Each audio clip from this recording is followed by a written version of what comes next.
thế xa nè lỡ ơi xong cái coi tiêm mỗi ô nè xa đây nè mơ đây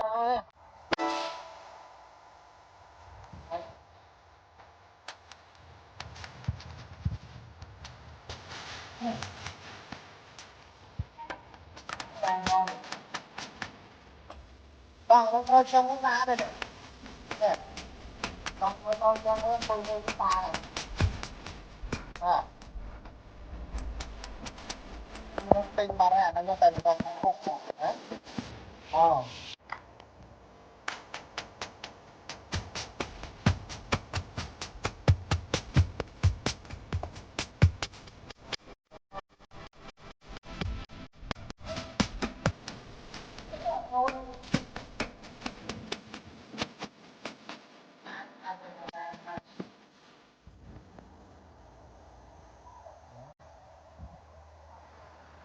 cái này riêng hào nhé mà cho cái mơ sạch đây ra oh sorry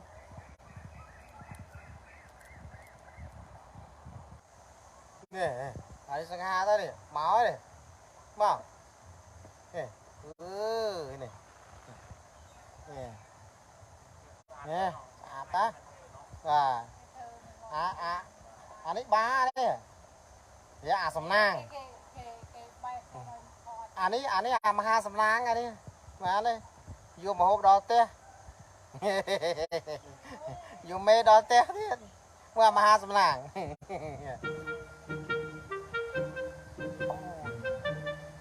tật lẹ thế này ôi ai cho nó tiền à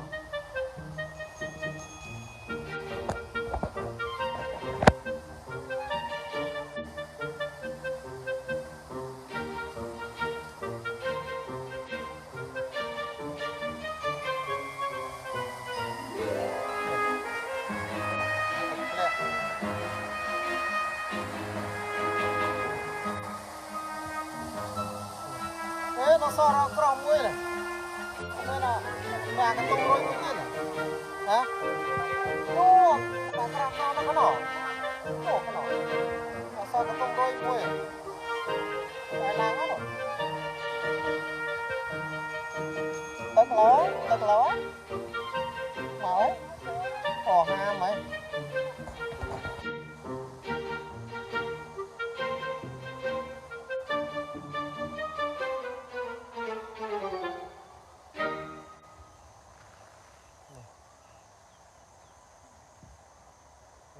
Royal Thai Air Force miền Lan achievement ấy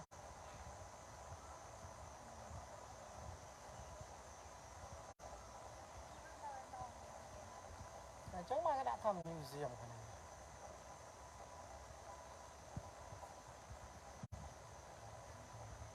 này좀 lạ